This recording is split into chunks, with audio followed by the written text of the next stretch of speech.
Hay quienes los llaman malditos, ángeles caídos, fingidores del alma. Pero un poeta es otra cosa. Un mundo latiendo dentro de un cuerpo, una piel que apenas alcanza a contener el universo.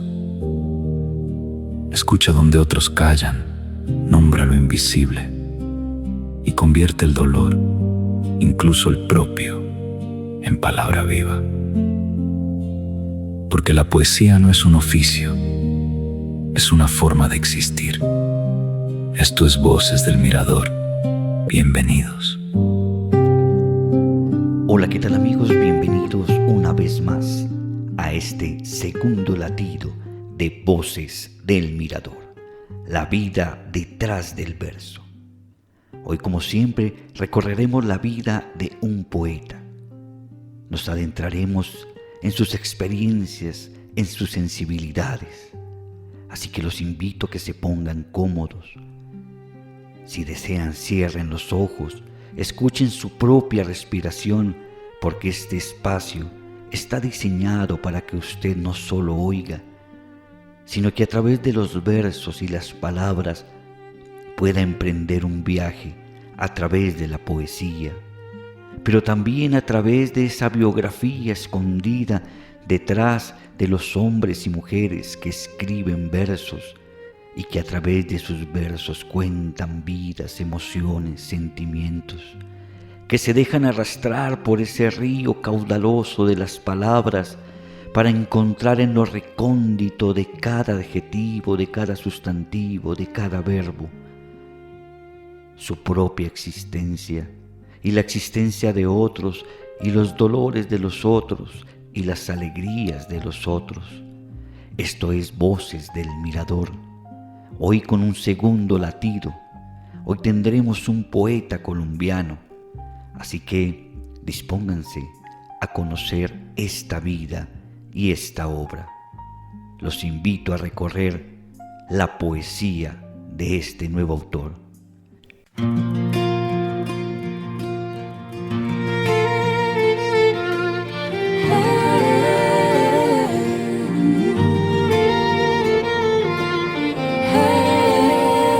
Esto es Voces del Mirador, un espacio para conocer la vida detrás del verso.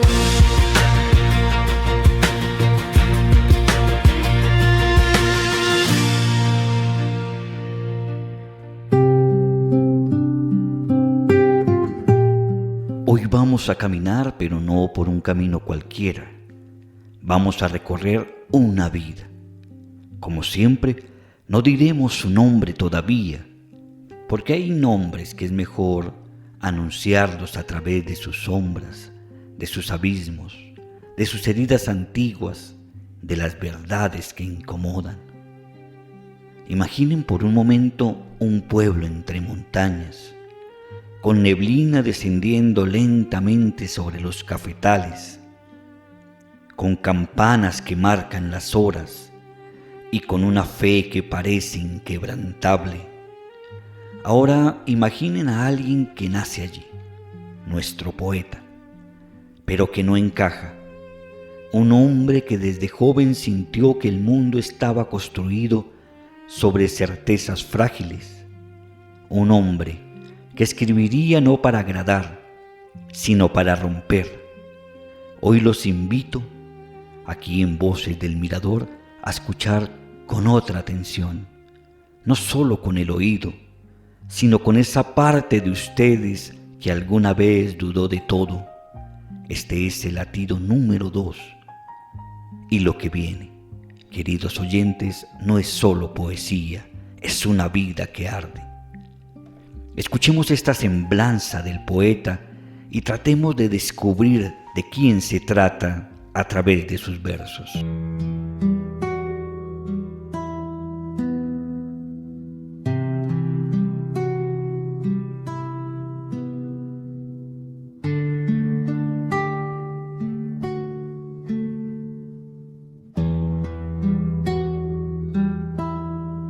hijo de la nada y padre de la nada, irrumpe como un relámpago en la noche domesticada, con la risa rota y la palabra incendiaria. Se funda en el vacío y desde allí levanta su reino, un territorio donde todo arde y todo es sospechoso. Nada es sagrado, insiste, mientras cae el polvo de los altares y cruje la fe de yeso. Habita el vértigo como quien respira, no pide permiso, hiere, no consuela, despierta. Su voz es filo, es herida abierta. La vida es una blasfemia. Late en su pulso y aún así la abraza con furia, como si en la contradicción estuviera la única forma de verdad. Estoy contra todo, susurra con lucidez, no por capricho, sino por hambre de sentido. Camina entre los escombros de la moral, recogiendo palabras como brasas. Allí construye su decir, si es que puede llamarse decir, una forma de golpear el mundo con sílabas ardientes. El hombre está solo, resuena en su eco y no es lamento, es diagnóstico, no hay redención. Parece afirmar mientras dinamita consuelos.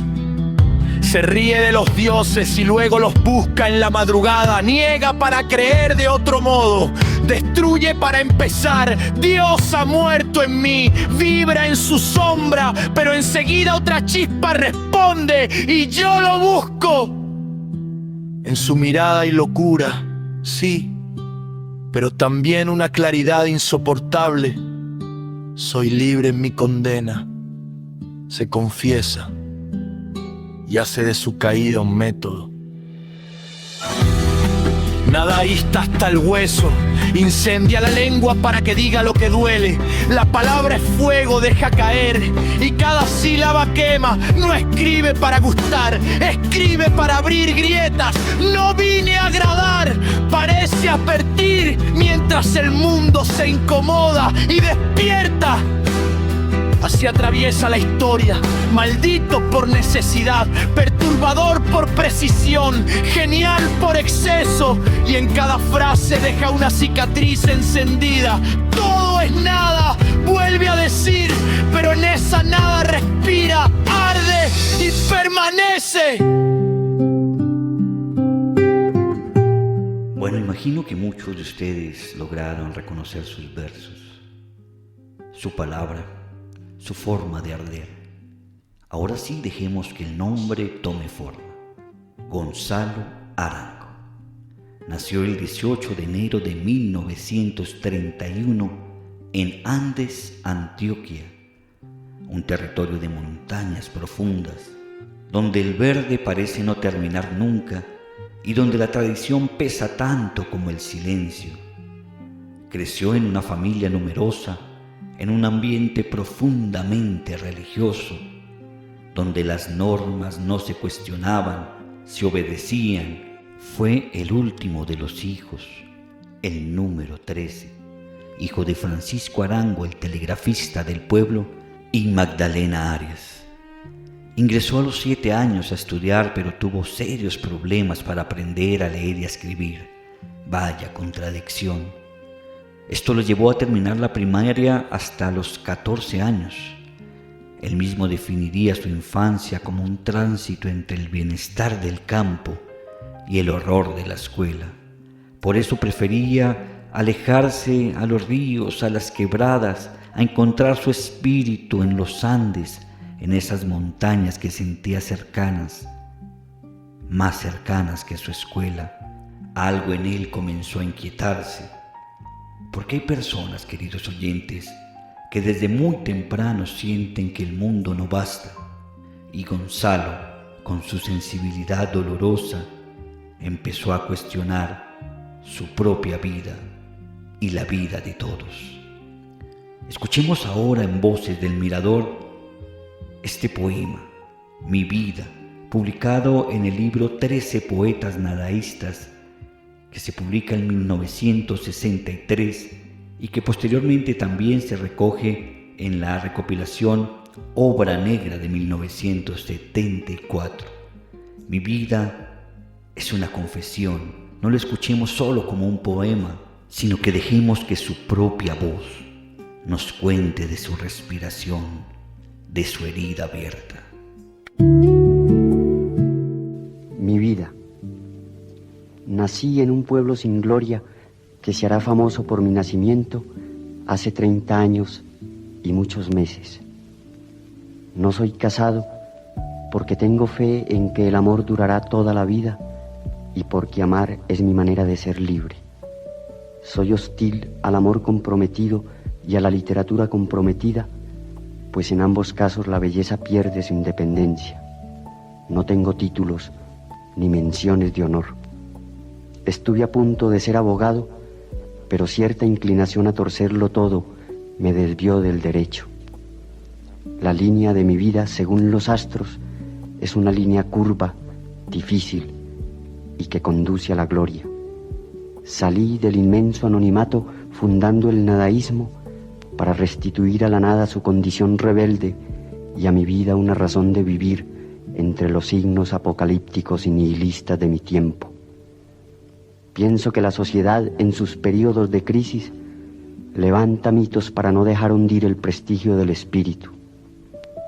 Yo nací para llenar la ausencia de valores mientras se restablece el equilibrio y retorna cierta sensibilidad abatida por el materialismo y el griterío del tumulto. No creo en casi nada, pero creo en la vida. Pertenezco a la familia de aquellos espíritus que, según Nietzsche, salen en busca de la verdad y regresan enarbolando la túnica de una mujer. Escribo por vanidad, por ocio, por libertinaje y en una razón secreta de mi ser, por masoquismo. No he hecho casi nada para estar tan viejo. A mi edad, Cristo estaba a punto de ser colgado de la cruz y Rimbaud ya traficaba con armas en Abisinia después de revolucionar la poesía y escupirla en mitad de su rostro. Pero he vivido, como dicen modestamente los pesimistas, aunque en mi caso sería más exacto decir he amado. Miro crecer la hierba y retirarse las mareas, siento el susurro del universo dentro de mi alma y las caricias del amor en mi carne. Para quejarme tendría que estar muerto. Aquí, en este poema, Gonzalo Arango retrata su existencia, sus luchas, sus hogueras. La infancia de este poeta no fue solo tiempo, fue un territorio. Andes, donde nació, no era únicamente su lugar de origen, era un universo completo, las montañas, el clima húmedo, los caminos de tierra, la presencia constante de lo religioso. Allí, entre restos y rutinas, se formó su primera mirada del mundo, pero también allí comenzaron las grietas, porque mientras otros aceptaban, obedecían, él observaba, mientras otros repetían, él dudaba. La infancia, como siempre, deja marcas invisibles, y en Gonzalo dejó una sensibilidad que más tarde se volvería palabra. No fue una infancia ruidosa, pero sí profunda, una infancia que sembró preguntas que nunca lo abandonarían, una infancia que lo fue llevando por recónditos lugares, entre lecturas, entre sombras, entre catecismos, pero que le permitió también descubrir que detrás de esa naturaleza exuberante había una fuerza interior que habitaba también su corazón campesino, su corazón montañero, una fuerza que no se dejaba doblegar, una tormenta que irrumpía en medio del bosque, que aullaba con su grito metálico y que él sentía que era parte de ese trueno. Por eso la infancia de Gonzalo le dejó profundas marcas en su alma, en sus latidos, las mismas que recogería años más adelante para gritar con su voz herida a la nada, al todo, para escribir, para blasfemar, para ir en contra de lo establecido, porque en esa infancia irrumpe y encuentra paso hacia hayan puesto cercas y barreras. Escuchemos ahora, en Voces del Mirador, poema de mi sobrenada, hecho canción para este podcast, y dejémonos llevar por ese torrente de palabras que lo habitan. El sobre todo es mi mejor amigo. Bebemos vino de consagrar en los viñedos y nos emborrachamos. Compartimos el amor con las mujeres. Mi sobre todo es sensual y seductor. En la cárcel era un colchón, en los prostíbulos era un refugio, con las manos hundidas en los bolsillos, que me salvaba del naufragio de los besos baratos. En el invierno me defendía de la lluvia y en el verano era una sombra luminosa.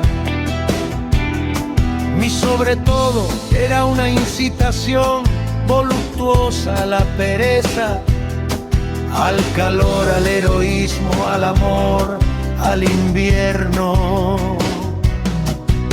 En los momentos de peligro me hacía pasar por detective y me daba un aire respetable de gran señor de Lampa. Mi cuerpo se pierde en él cuando me persiguen. En mi buena época del parlamento él hablaba por mí, silencioso, tímido, elocuente. Ha sido una bella disculpa para eludir serias responsabilidades históricas. Mi sobre todo es a veces el hecho del amor en los sitios despoblados de la ciudad. Tiene un oculto sabor de pecado prohibido. Y sobre todo es un gran honor. Tiene más historia que una alfombra mágica. Yo lo consagro como el receptáculo privilegiado donde algunas mujeres tendieron su columna vertebral, completamente desnudas, de cara al sol o a la noche. Mi sobre todo es testigo de la ternura y el terror. Fue acariciado por manos sofocadas de mujer y desgarrado por puñales de odio. Mi sobre todo tiene quemaduras de tabaco y huellas de disparos asesinos y marcas sospechosas de labios rojos. Yo lo empeño por 8 pesos en los momentos de apuro. Mi sobre todo está saturado de sudor animal. Tiene residuos de manchas de sangre y aceite. Sonidos vegetales. Cuando no llueve y hace calor, me lo quito. Me hundo en la noche oscura y mojada, o me hundo en el día lleno de sol seco. Mi sobre todo es humano y feo, y todos los domingos guarda en sus bolsillos la angustia de la semana.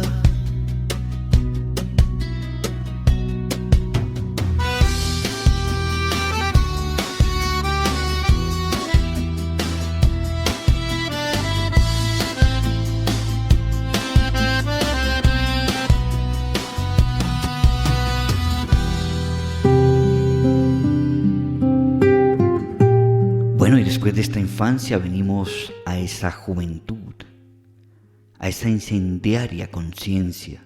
Gonzalo estudió su bachillerato en sus inicios en el Liceo Juan de Dios Uribe, y allí conoció a su gran amigo Jaime Jaramillo Escobar, más conocido como X504 en el movimiento nadaísta, quien luego lo recordaría en esa época como un joven de aspecto delicado que prefería los libros al fútbol. A los 17 años, en 1947, Gonzalo Arango deja Andes y el Liceo Juan de Dios para terminar sus últimos 2 años de bachillerato en el Liceo Antioqueño en la ciudad de Medellín, donde finalmente se graduó como un estudiante sobresaliente. Allí estudió con el famoso pintor Fernando Botero. La juventud en Gonzalo llegó como una ruptura inevitable. Se trasladó a Medellín, una ciudad que en ese momento empezaba a transformarse, a crecer, a llenarse de tensiones sociales y culturales. Allí, entre calles que mezclaban modernidad y conflicto, su pensamiento encontró otro escenario. Empezó a escuchar nuevas voces, a descubrir en la diversidad un punto de encuentro. Medellín ya no era el silencio del campo, aunque tenía atravesado en sus calles el aire montañero, el refrán, la copla, la música de cuerda, el tango. Pero ya no era ese silencio abrumador, ni ese bosque profundo. Era el ruido de una sociedad que cambiaba. Allí Gonzalo estudió, leyó, observó, pero sobre todo cuestionó. No aceptaba la moral impuesta, ni la religión incuestionable, ni las estructuras rígidas del pensamiento. Era un joven incómodo. Y ser incómodo, ustedes lo saben, es muchas veces el primer paso hacia la libertad. En esa etapa la lectura se convirtió en refugio y arma, la filosofía, la literatura, las ideas que venían de otros lugares del mundo, estas que fueron alimentando su inconformismo, ya no eran solo duda, eran conciencia. Escuchemos ahora aquí en Voces del Mirador el poema Tristísimo, publicado en 1960 en el libro Prosas para leer en la silla eléctrica. Y dejémonos atravesar por esa voz joven que no teme a decir lo que duele. Dejémonos llevar por esta nueva sensibilidad que toma este poema y a través de otra voz cuenta. Poema tristísimo. Si muero, te invito al sol, alma mía, y no olvides llevar tu cuerpo. Sufriremos felices y juntos seremos carne de luz en la memoria de Dios. Y si no hay Dios, lo mismo da. Recordaremos el sol que tanto nos gustaba. Allá en Cali, Colombia, Nuevo Mundo, ¿recuerdas? ¿O era en la luna? Lo olvidé.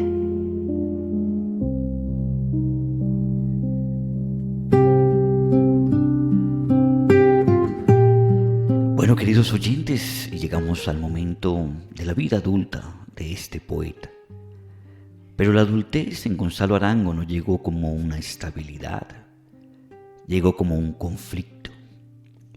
Ingresó a la Universidad de Antioquia a estudiar Derecho.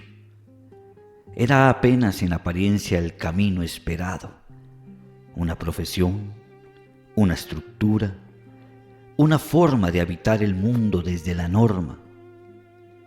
Pero muy pronto, Gonzalo comprendió que las leyes humanas no respondían a las preguntas que lo habitaban, que le producían sus insomnios, porque mientras el derecho organizaba la sociedad a partir de normas, decretos y leyes, él quería entender el sentido de la existencia misma. Vivía en Medellín, una ciudad que ya no era solo crecimiento, sino también tensión política, desigualdad. Y vivía en un país que comenzaba a mostrar sus fracturas más profundas. Y ese dolor que le producía ver la tristeza, la pobreza, la inequidad, el hambre, iban tejiendo en su sensibilidad una forma distinta de comprender el mundo. Gonzalo entonces no se limitó a estudiar, se fue transformando, se convirtió en un lector obsesivo, en un observador agudo, y entonces ocurrió algo decisivo. Entendió que no quería ser un hombre que repitiera estructuras, sino un hombre que las desafiara. Abandonó la comodidad del camino seguro, eligió la palabra, pero no la palabra decorativa, la palabra que hiere, la palabra que cuestiona, la palabra que incomoda. Su vida en Medellín fue también un tránsito por cafés, tertulia, discusiones interminables, espacio donde la literatura no era un lujo sino una necesidad. Así se fue construyendo un hombre que no encontraba reposo, porque quien piensa profundamente rara vez lo hace. Gonzalo fue transformando su pluma a partir de las lecturas, a partir de las caminatas interminables por la ciudad, a partir de las noches que parían ebrios, parían orgasmos, parían silencios. Escuchemos ahora en la voz del mismo Gonzalo Arango, El Dios fingido, poema publicado en 1960, y mientras lo escuchamos preguntémonos cuántas veces hemos sostenido creencias y costumbres solo para no enfrentar el vacío. El Dios fingido. Un hombre y una mujer se enamoran en un segundo y cambian el destino. Ellos mismos no saben el embrujamiento de que son víctimas y justifican su arrebato con razones pueriles como la predestinación o que ya se conocían en otro mundo. Sí, es posible, porque la soledad, los sueños, la necesidad de amar son mundos imaginarios, pero más crueles que la realidad. La vida está hecha de pequeños azares, materia prima del destino. Compartir un asiento en el bus, tomar una acera en vez de otra, marcar un teléfono equivocado, no ir al estadio. Entonces sucede el milagro. Era eso lo que esperaban, un hombre o una mujer. Mientras escribo esto, pienso que habría pasado si en vez de quedarme en este cuarto hubiera ido a ver la película El Dios fingido. Lo inesperado es lo que da a la vida categoría de aventura, perderlo o ganarlo todo a la vuelta de una esquina, sin uno saber siquiera para dónde iba. Por eso no me he matado. Bueno, queridos oyentes, seguimos avanzando en la vida de Gonzalo Arango. Les cuento que en 1958 la tensión acumulada estalló. Gonzalo Arango no solo escribió, fundó. El nadaísmo nació como una respuesta social y radical a una Colombia conservadora, religiosa y profundamente cerrada a todo cuestionamiento. Pero no fue un movimiento académico. No nació en las aulas, aunque lo académico y lo riguroso permeó sus mentes a través de la lectura de los grandes filósofos. Este movimiento no nació en las instituciones, nació en la inconformidad. Desde Medellín, Cali y otras ciudades, un grupo de jóvenes decidió romper con todo, con la literatura tradicional, con la moral dominante, con las formas establecidas de pensar.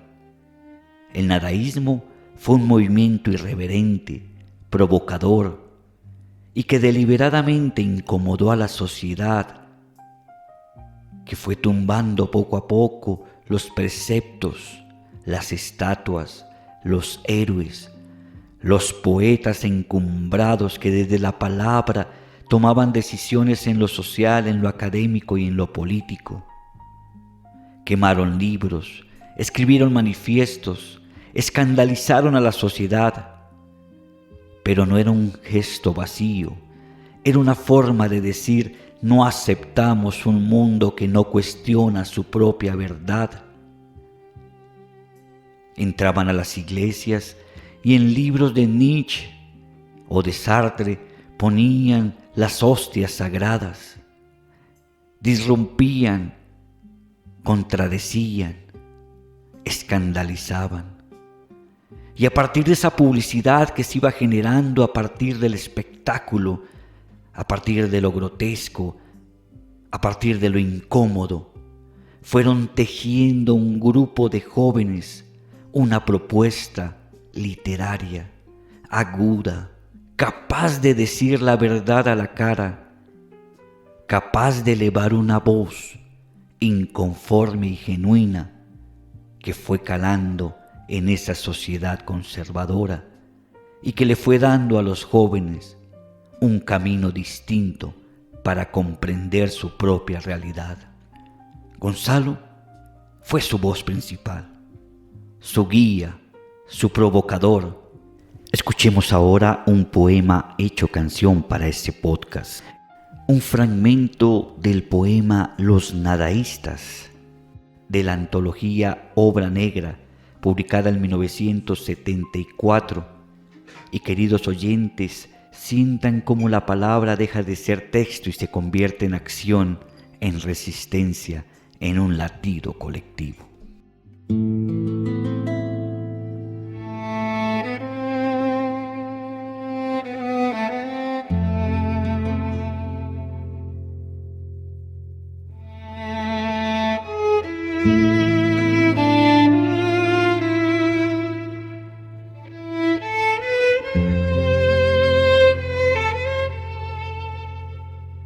Los nadaístas invadieron la ciudad como una peste. De los bares saxofónicos al silencio de los libros, de los estadios olímpicos a los profilácticos, de las soledades al ruido dorado de las muchedumbres, de sur a norte al encenderse de rosa el día, hasta el advenimiento de los neones, y más tarde la consumación de los carbones nocturnos, hasta la bilis del alba. Va solo hacia ninguna parte, porque no hay sitio para él en el mundo. No está triste por eso, le gusta vivir porque es tonto estar muerto, o no haber nacido Es un nadaísta porque no puede ser otra cosa. Está marcado por el dolor de esta pregunta que sale de su boca como un vómito tibio de color malva y emocionante pureza. Porque hay cosas y no más bien nada. Este signo de interrogación lo distingue de otras verdades y de otros seres. Él es él como una ola, es una ola. Lleva encima su color que lo define, revolucionario como es propia la liquidez del agua del hombre ser mortal. Del viento ser errante, del gusano arrastrarse a su agujero. De la noche ser oscura como un pensamiento sin porvenir. Ha teñido su camisa de revolución en los resplandores de los incendios, en el asesinato de la belleza, en el suicidio eléctrico del pensamiento, en las violaciones de las vírgenes o simplemente en el barrio pobre de los tintoreros.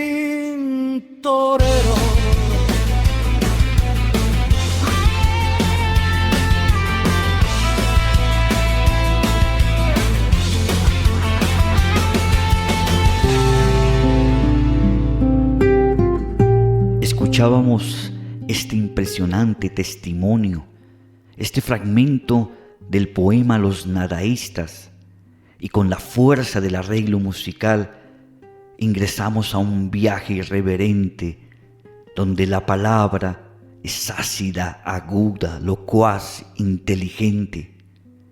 Y llegamos a este momento en Voces del Mirador, donde conoceremos la obra de Gonzalo Arango, sus libros publicados y cada uno de los fragmentos de su existencia que fueron condensados a través de esas páginas. Pero vamos a dejar que sea Maximino Pardo, nuestro amigo Max, quien de ahora en adelante en este podcast sea quien nos cuente la vida detrás del verso.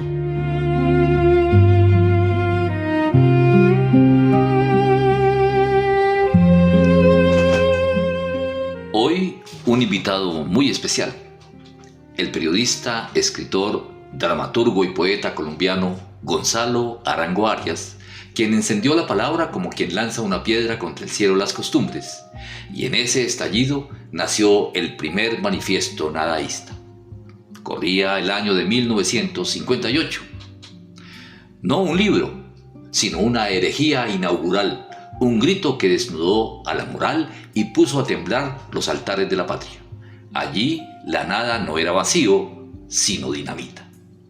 Luego vinieron las voces multiplicadas y feroces en 13 poetas nadaístas. En el año de 1963, un coro de insomnes jóvenes incendiarios que hicieron del verso una trinchera contra la solemnidad, una conspiración lírica donde cada poema era una pedrada contra el orden. En Sexo y Saxofón, en 1964, el lenguaje se volvió carne y música. Relatos donde el deseo y el vértigo urbano se abrazan, donde el erotismo se mezcla con el humo y la noche, y la palabra suena como un jazz impuro, libre y provocador. Ese mismo año, la consagración de la nada llevó el escándalo a la escena. Teatro de ruptura, ritual invertido donde lo sagrado se parodia y lo absurdo se vuelve espejo, un altar donde se oficia la misa negra de la lucidez. Con prosas para leer en la silla eléctrica en el año de 1965, Arango electrifica la prosa. Crónicas que chisporretean, relatos al borde del abismo, escritos como si cada frase fuera la última antes de la descarga final, donde la sociedad es juzgada sin apelación. En De la nada al dadaísmo, en 1966, el movimiento se piensa a sí mismo, textos que recogen la semilla y el incendio, una cartografía del gesto rebelde, donde la nada deja de ser intuición y se vuelve doctrina poética. El oso y el colibrí, en 1968, despliega la tensión de lo íntimo y lo político, la brutalidad y la delicadeza, el peso de la historia y la levedad del alma. Allí Arango dialoga consigo mismo y con su tiempo entre la furia y la ternura. Con Boom contra Pum Pum en 1970, la palabra se vuelve denuncia, crónica política que dinamita discursos oficiales, manifiesto que confronta la violencia institucional con ironía y rabia, un duelo entre ruido y conciencia. En Providencia, en 1972, la rebeldía se arrodilla sin rendirse. El poeta entra en la penumbra de lo místico, busca el sentido en lo invisible y la nada se transforma en pregunta espiritual, en sed de trascendencia. Obra Negra, en 1974, recoge El fuego disperso, antología que es memoria y síntesis, donde la voz de Arango se condensa y se proyecta, como si cada página fuera un espejo de su herejía y su rendición.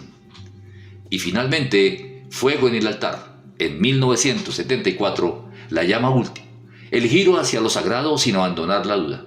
Un libro donde el incendiario se vuelve contemplativo, donde el fuego ya no destruye sino ilumina, y la nada al fin arde como una forma de fe. Gracias a Maximino Pardo por esta cronología de la obra de Gonzalo Arango. Escuchemos ahora el poema El sermón atómico, publicado en 1958. Lo escucharemos en la voz del propio poeta, y mientras lo oímos, hagámonos una pregunta incómoda. ¿En qué momento dejamos de cuestionar la verdad? Solo en la muerte no hay esperanzas. El nadaísmo es la apoteosis del milagro de vivir, una rebelión contra las tradiciones muertas del espíritu y al mismo tiempo una adhesión vehemente y vital al espíritu de nuestro tiempo.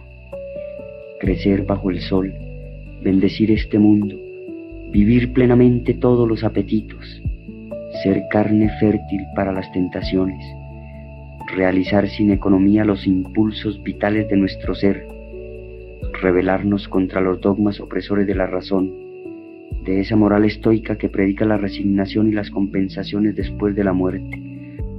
No ingreses al orden de esta sociedad fabricada por fariseos y mercenarios. No ofrezcas tu cuerpo sagrado para que te entierren en las bóvedas confortables del conformismo y la resignación. Sublévate, estalla la bomba de tu ternura aterradora. Sacude tu humanidad humillada, pues hay un Dios oprimido dentro de ti. Libera a tu Dios, despierta a tu Dios para que sueñe, préstale tu voz para que cante, tus poderes son infinitos, libera tu energía y conquista la tierra.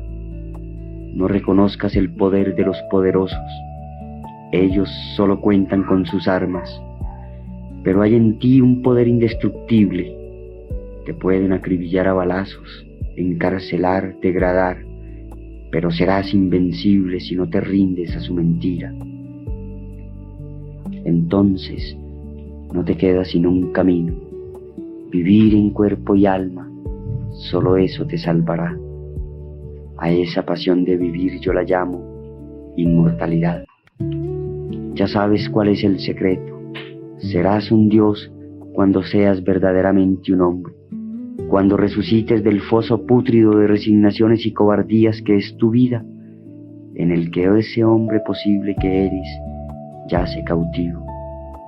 En ese instante de liberación, la revolución del hombre dejará de ser histórica para convertirse en historia sagrada. No lo olvides, compañero, y asciende. Nosotros somos hijos del sol y la luz nos espera. Bueno, queridos oyentes, y después de escuchar este sermón atómico, vamos a entrar a una parte de la vida de Gonzalo Arango, porque toda intensidad trae consecuencias. Fue llamado poeta maldito, no por una pose literaria, sino por una forma específica y auténtica en que vivió. Su existencia estuvo marcada por los excesos, por noches interminables, por la confrontación permanente con el mundo y consigo mismo. Durante varios periodos de su vida tuvo una relación conflictiva con el alcohol, con las drogas.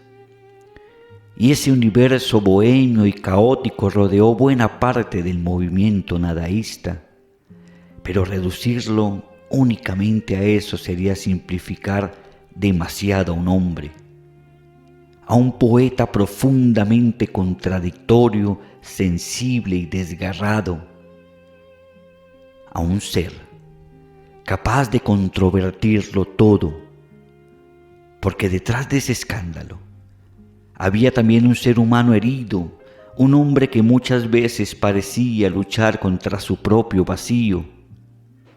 Y entonces, en medio de ese caos, de esa contradicción, de esa negación profunda hacia todo, de ese romper las reglas, apareció ella, Angelita.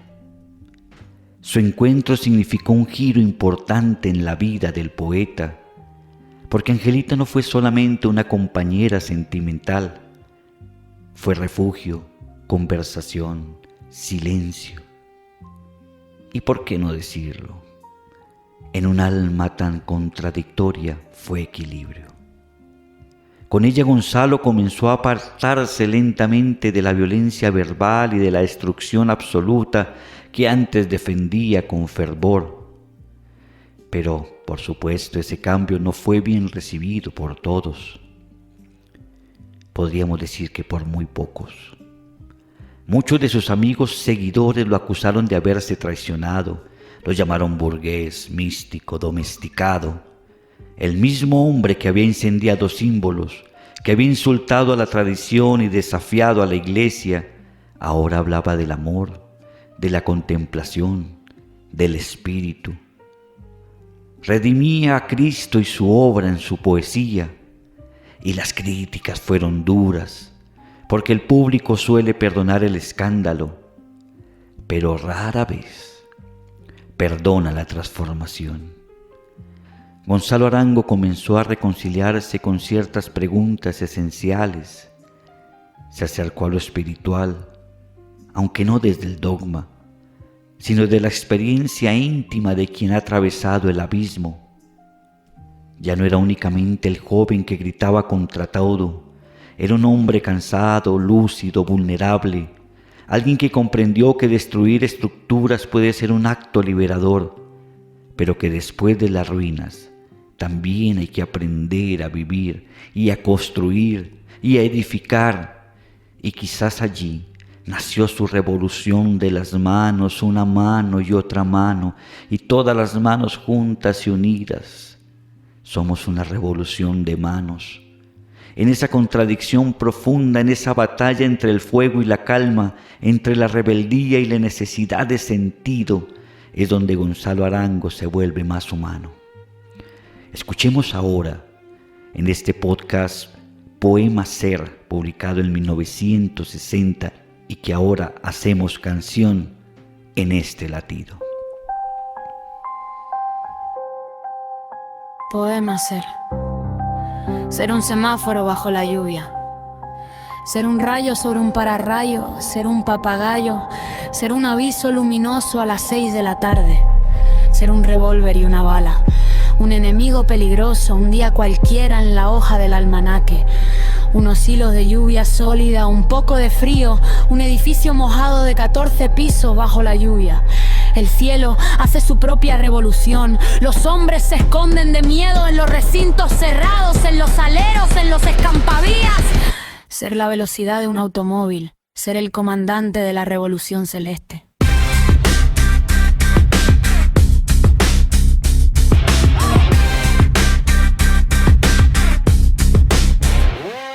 Ser una golondrina retardada en el imperio de la lluvia.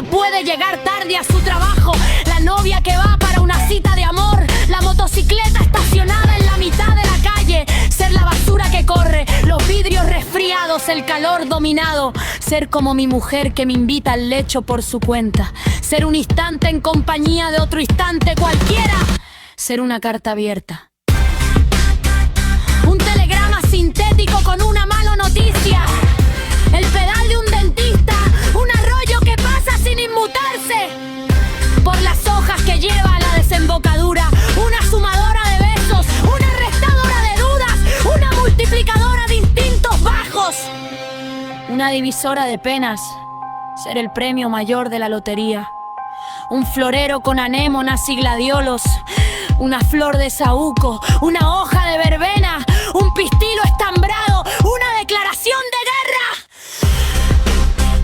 un armisticio de paz, una revolución de velada, un muerto, un vivo, unas ganas de orinar, como mi mujer que no piensa, luego existe, ser una y otra vez, indefinidamente, yo mismo, Gonzalo Arango. Magnífica versión del poema Ser. Y les cuento, ya finalizando este segundo latido, que un 25 de septiembre de 1976, en una carretera cercana a Gachancipá, Cundinamarca, Gonzalo Arango murió en un accidente de tránsito.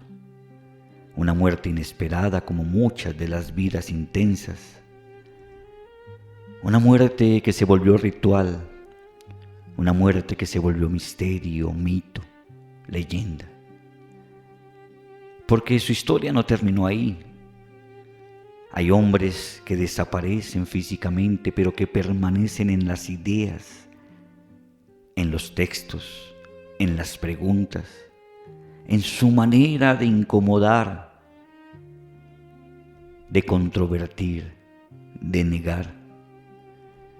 Y hoy precisamente recordamos ese latido, esa vida y esa obra que trasciende, que dejó un legado permanente para la literatura colombiana, para la literatura universal, y un movimiento que sigue irrumpiendo con fuerza en las universidades, en los cafés, en los bares, en las esquinas, en las librerías y en el grito de los adolescentes que cada vez que necesitan un profeta tienen en su voz la capacidad de llevar sus ideas hacia ese estado de inconformismo. Hoy finalizamos este segundo latido. Un agradecimiento muy especial a todos los artistas que hacen parte de estas voces del Mirador, a los poetas y las poetisas, a los hombres y mujeres que acompañan este podcast. Los invitamos a que se suscriban a nuestro programa para tener todas las notificaciones y poder seguir estos latidos. También el agradecimiento a quienes han dejado sus comentarios, quienes han sugerido nuevos poetas. Estaremos muy atentos para darle gusto a todos aquellos que tienen una sensibilidad frente a los versos, frente a las poesías. Me despido por el día de hoy. Mi nombre es Paulo Andrés Sánchez Camacho. Esto es Voces del Mirador, la vida detrás del verso. Y los dejo con el poema Apocalipsis. El César tiene los micrófonos, pero el poeta tiene la palabra. Que bramen las trompetas silenciosas del Apocalipsis. Que los profetas aúllen, que las máquinas de horror se destruyan a dentelladas de hierro entre sí. Que las hordas de guerra bárbara se exterminen con frenesí dantesco y los cohetes atómicos se embistan con militar desprecio matemático. Oh, femicidio de espanto internacional, magnicidio. ¡Ay de mi angelita!